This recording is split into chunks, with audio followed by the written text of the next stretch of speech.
Hey everybody, tafony here once again. Today I'm rambling about the WMD Carbon. It sounds like this.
Okay, let's get the quick housekeeping out of the way first. There's some new things today. I want to get the format changed up a little bit so that I can move the musical section earlier in the video. So the housekeeping will come after that. Let me know what you think of that change. If you have any thoughts or if you care at all, please let me know.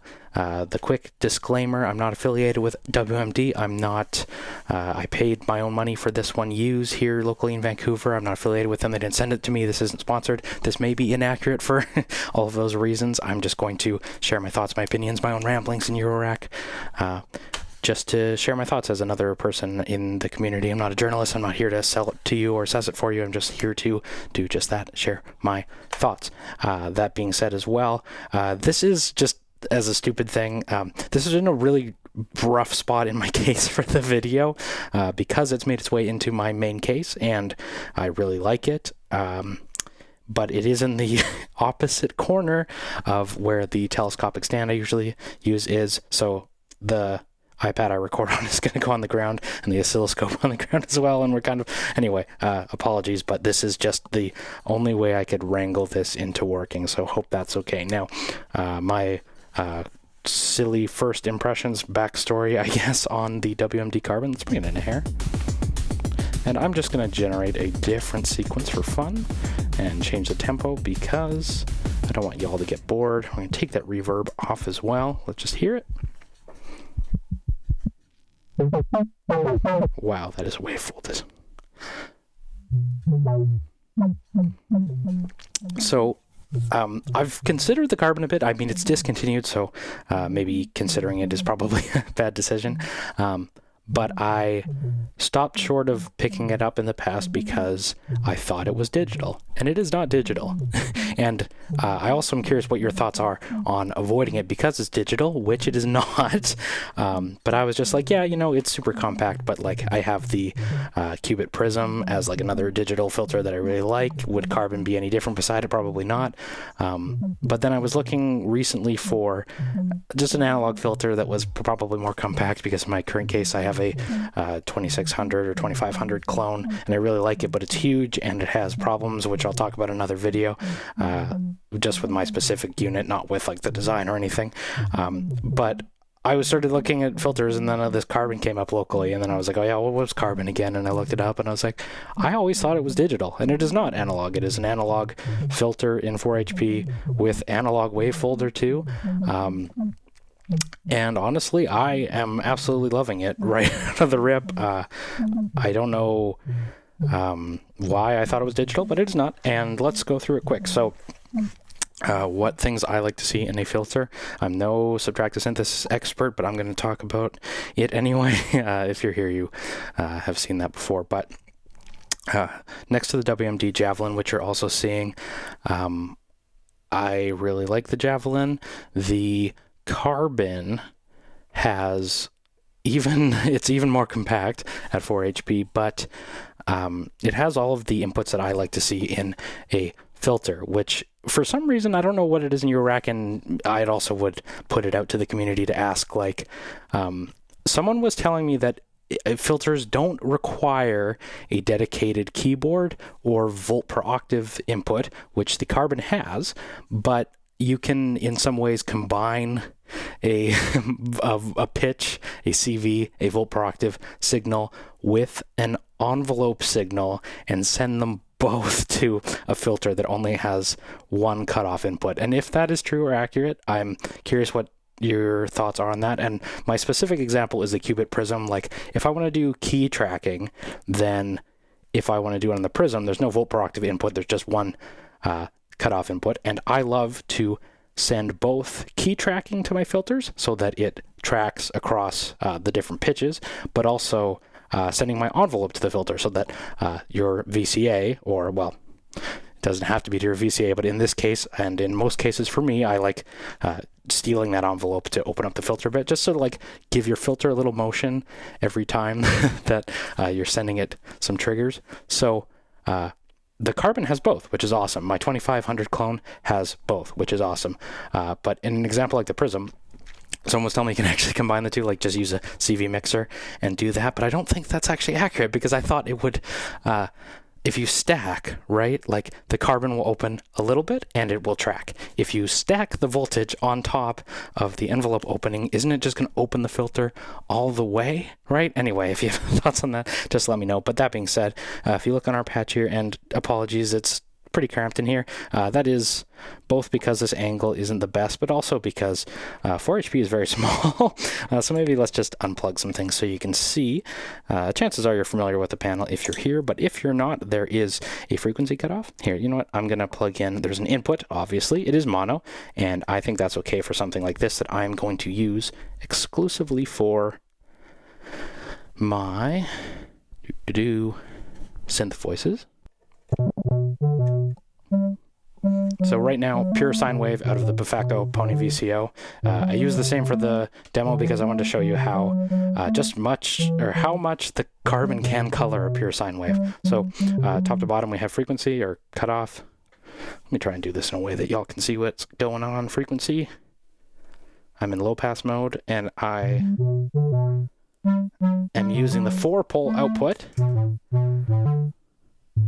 which I think the other LP, low pass, because there's dedicated inputs, which is awesome for getting some crazy, I want to say like QPass-esque stuff going on too, but I'm not going to use that in my performance case. However, there is another low pass output, and I think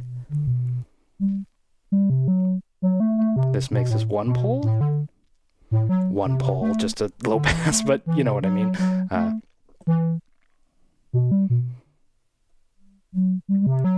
As opposed to the 4-pole, which is variable and sounds really good. I think, well, I know it sounds really good, but I think it is the 4-pole version. Correct me if I'm wrong. But if you go into the high pass, and the reason I'm using that 4-pole out, like realistically, is because the mode switching button on the side allows you to jump through these. And yes, if you're in one of the dedicated mode outputs, like this high pass or the band pass mode, then switching the mode on the selector doesn't do anything, which is fine. For that reason, we're going to stick into the 4-pole mode, because like there is some minutia there, I'm sure, if you have ears for that. But to me, the 4-pole sounds better, and I am going to go out of it, basically, for simplicity of this video. So anyway, back to the going through the panel. There was our frequency cutoff. You saw me briefly swapping between the filter modes here with high pass, band pass, low pass. The one thing I'll say with this that is, I thought mine was broken when I first got it, that these take a moment to switch. So I press the filter mode switch, so I hit high pass. Well, why isn't it changing? And the reason is there's actually a delay on the mode switching for it, so that if you cycle through modes, you don't have to jump in. Like okay, so I'm in high pass mode, I want to go to band pass mode. Well, I can just hit it twice without it cycling to low pass first and then going through as a performance tool. I thought mine was just messed up, but anyway, this is just how the Eurorack world rolls. That was intentional, and it's actually it's a good idea. So let's go back into low pass mode, because I'd say low pass is the most straightforward, the most commonly used mode. Would you agree? So there's frequency modulation, which controls my accent input. The accent output of the Javelin, which is what I love to use. So I'm going to put that into the frequency modulation input. So we're going to open up the frequency cutoff with the same envelope that is controlling my VCA. Now, pure sine, maybe kind of hard to hear, but I wanted to use that for the demo just so that you could really listen to the filter. That's, the classic filter test. Now we're using a triangle wave.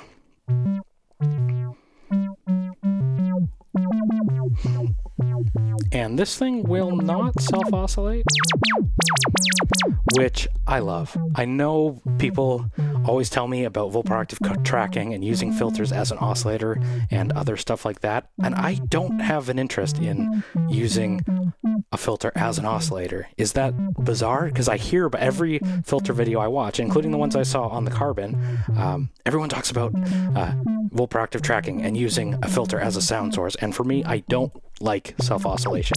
I want to be able to drive this thing without, or I don't know if I necessarily want to get this crazy with the resonance, but like I will take the non-self-oscillating option all day. I love that. So you can get as crazy as you want without it feeding back. Unless that's just my patch. But I believe in the video that they talked about how that was intentional. Like, everything is very performative in WMD stuff, and I'm all for that. I love that. So, resonance, let's...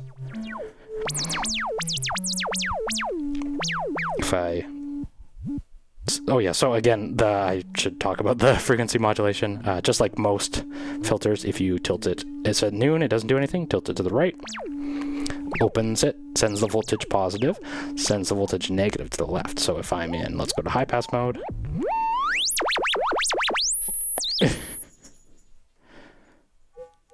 I can open up my filter the other way, right? So, resonance. Oh, I did hear some. Oh no, it'll self-resonate. Okay. Yeah, it'll go. Okay. Well, don't listen to what I said. I definitely like how it performs, though.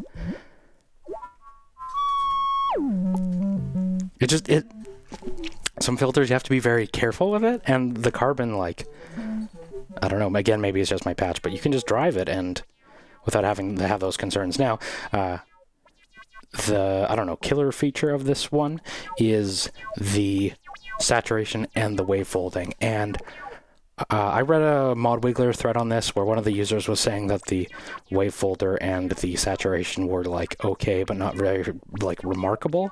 Like, it didn't really color the sound much. And I just want to switch back to the sine wave. And just because I'm not trying to be a jerk or something, but you can say you don't like it, but I will not hear that it doesn't color the sound very much. So let's hear that. This is our sine wave. We're in high pass mode, sorry, low pass. So right now we're totally dry. We've got frequency modulation opening it up, and we'll get our volt per octave tracking going as well. Sorry, just give me one moment. You know, it is always spaghetti time in the Tafony household. And there's one in, so volt per octave tracking, you know how it works. I also love volt per octave tracking. So let's open this up more. Again, it sounds a little dull, which sounds like a little bit of cutoff, but it's because it's a sine wave, right? But then let's bring in the saturation by holding it down. So step one. It also says in the video, and maybe it's because I'm using so much resonance, but in the WMD video I watched on it, they said its light saturation doesn't really distort it. But it gets close. Like, it drives. So there's 3 stages. This is the second. Let's get in the third. like, you see it's turning my sine wave into a square almost, right? And again, this is, you know, it all plays into the cutoff and the, you know, my VCA is before it and everything, but like, I don't think that's very subtle. Now, what is definitely not subtle is the wave folder. So, pure sine.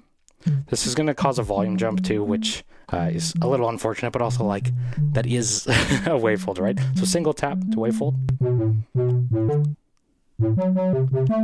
And I really like how that sounds. There's like little, like I don't think there's any controls over it other than enabling it and disabling it, but like, yes, just yes. Why doesn't every filter have a wave folder? I don't know. I really, here, if we get into,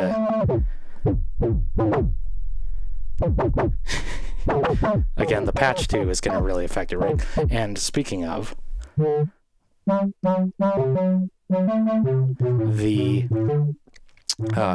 saturation, when you drive that into the wave folder, then we're going to get real crazy. Second stage.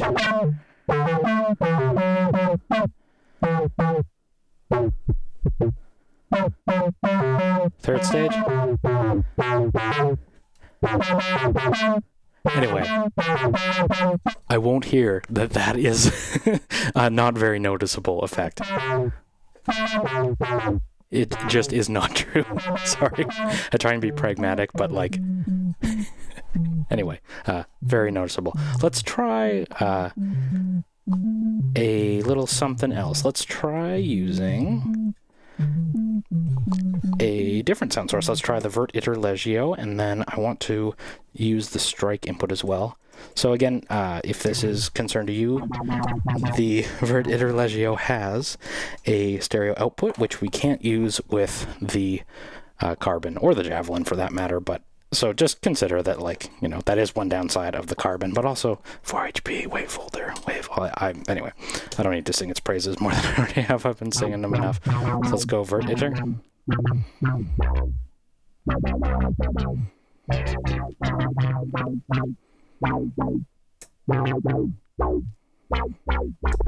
It's the bass mode. Don't at me about it being bass, please. It's bass. I'm not kidding. What's going on?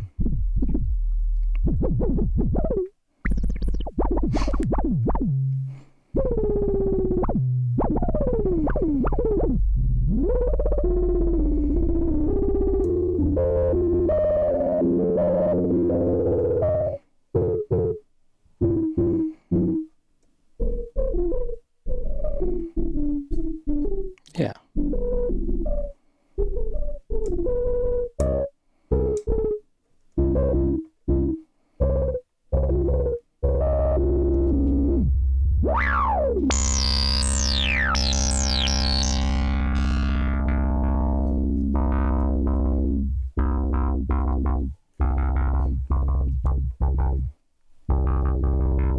I'm hearing some little warbling.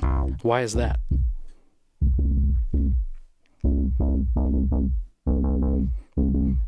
Let's generate a new sequence just to give us some variety too.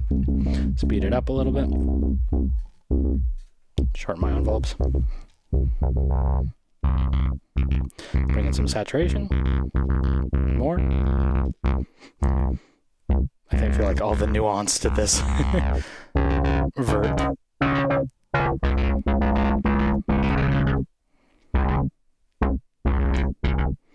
All the nuance of the vert is being crushed into just a saw.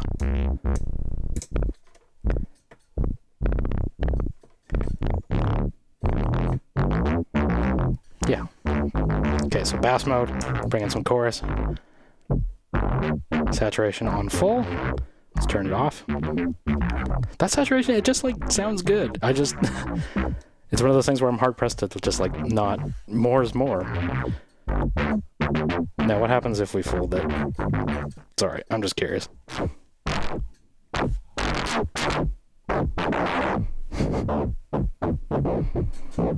Actually, you know what? maybe you don't want to use the saturation if you're wave folding. That is a good use for that. Let's bring in some drums. Open the filter more. Bandpass mode.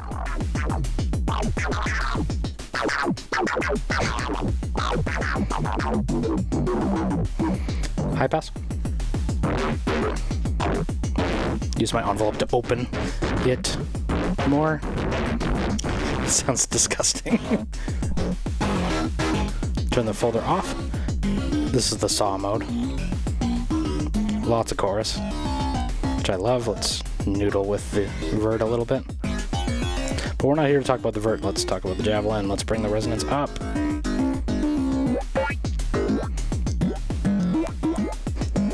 He has real liquid, and I love that about that.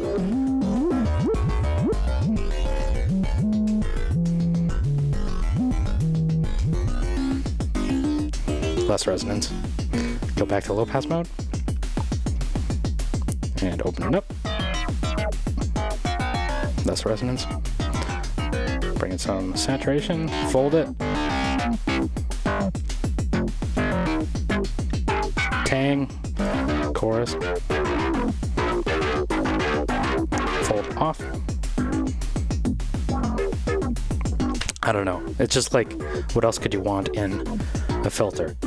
So, that being said, let's try and use this ping input. I've never used this, so don't hate me if I screw this up, but low pass gate style-ish ping mode. Send it, I believe, 5 volts, and it opens up the filter all the way, which is sweet. So, let's just see out of curiosity if I bypass my VCA. Yeah, low pass gate style, right? No VCA, just, yes, I am sending it an envelope from the javelin, but it's the same thing. Let's try and send it the gate directly. What happens then? Ping. Cut it off more. No VCA, no problem. Yeah, that's actually... Yeah. This is the harmonic mode.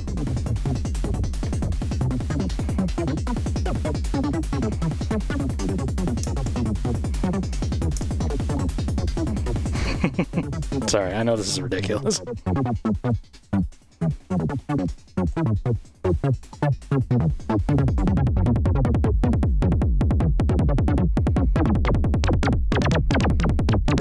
Fold it. Dare I? Ooh. More saturation? Oh, bring your own, make your own super saw.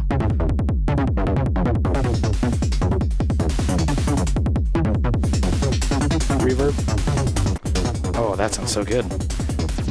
Other filter, sorry, Overseer. I also love the Overseer. Speaking of good WMD filters. Yeah, and I'm covering my oscilloscope in the mess of spaghetti.